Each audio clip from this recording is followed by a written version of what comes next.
How can we create more options?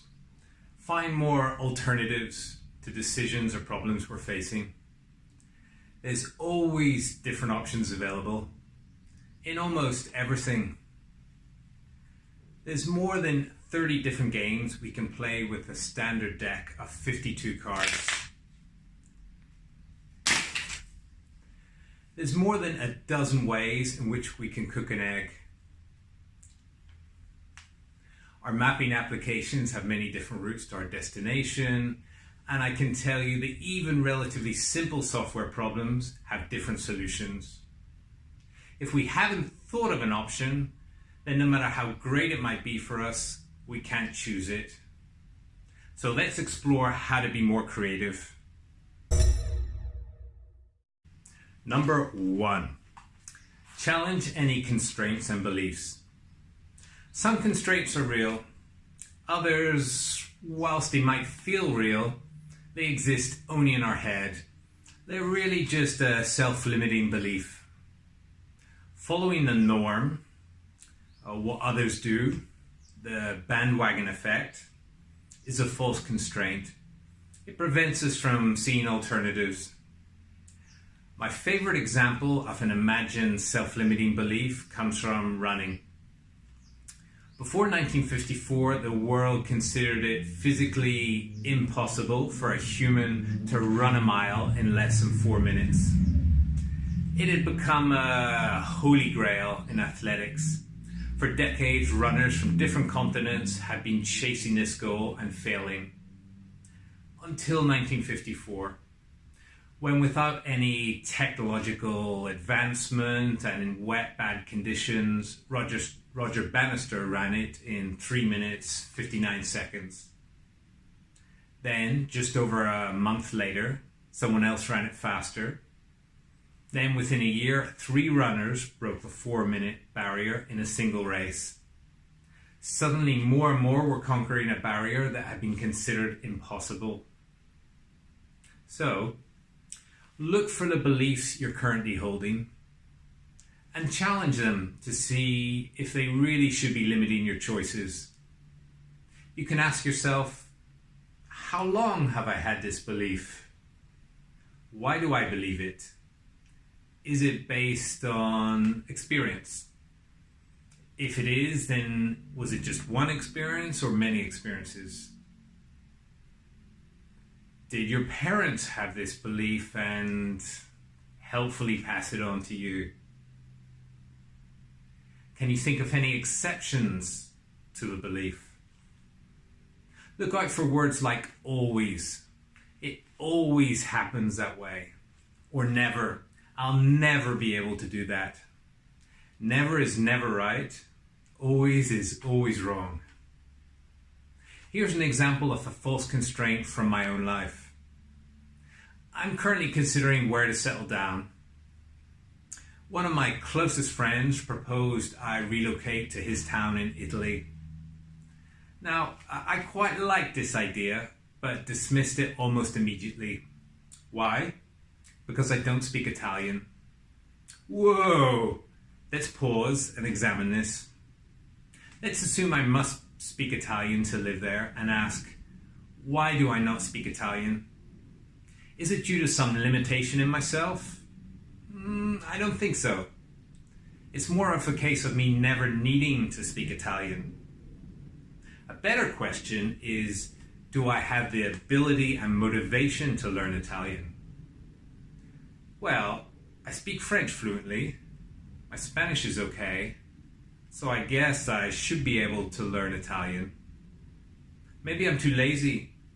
I do love to learn, and the thought of a dolce vita life in Italy would be enough motivation. Now, I'm not sure I'll go ahead, but it's nice to have this option open to me. Number 2, train yourself to see connections. Steve Jobs said, creativity is just connecting things. How can we start connecting things in unexpected ways?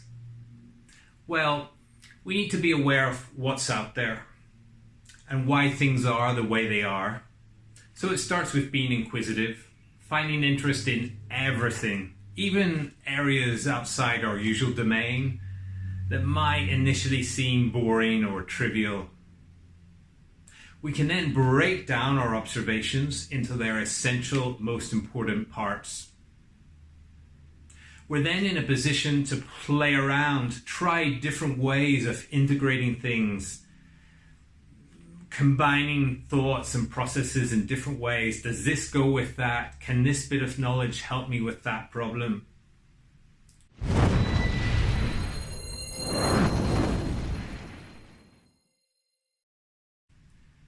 For years I wanted a dog, but I knew it would be unkind to leave a dog alone all day whilst I went to work. I always came to the same conclusion that my lifestyle was not compatible with having a dog. Then one day, on my way to a training course for my job, I saw a blind woman being guided down the street by a dog. Later that week, while sitting in training, I started wondering about how guide dogs got trained. A quick Google reveals that guide dogs are trained in central London, close to the place I was living at the time. A phone call later revealed they were looking for volunteers to house the dogs during their 6 months of training. So the dog would live with me, and weekdays I dropped the dog at the guide dog training school. I got my wish for 6 months. Then I got a broken heart when it left, but it went on to serve a blind person. Just an example of how combining different thoughts can lead us to a new option. Number 3, start alone, don't rush, don't strain for an outcome. So I suggest you start alone, doing your own thinking before involving others. Our most original ideas can be easily dismissed if exposed to others' judgments before they've been fully formed. Starting with a little bit of ignorance, fanciful thinking can actually help our creativity. So have some fun imagining options before becoming too judgmental and telling others.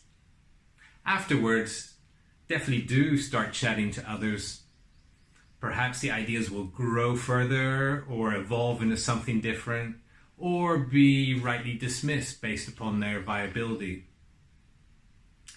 And do not rush, do not strain. Choosing the first possibility is very tempting, especially if we're on a deadline.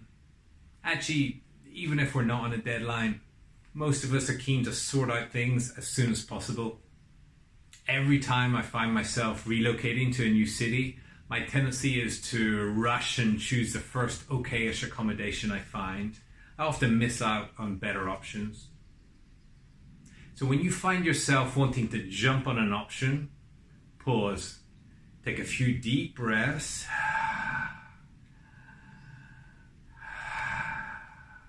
rushing stunts our ability to see alternatives. Our mind needs time to mull things over.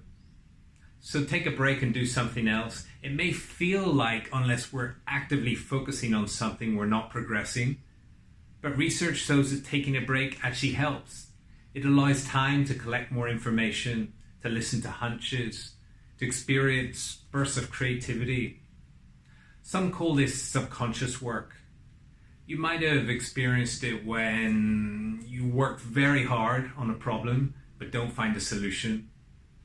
Then when you come back to the problem after a night's rest, suddenly, as if from nowhere, a new way of looking at things just appears and you can see a solution. The time off both refreshes us and gives our subconscious some time to catch up and see options. I hope these tips will help your creativity and navigate your way to better decisions.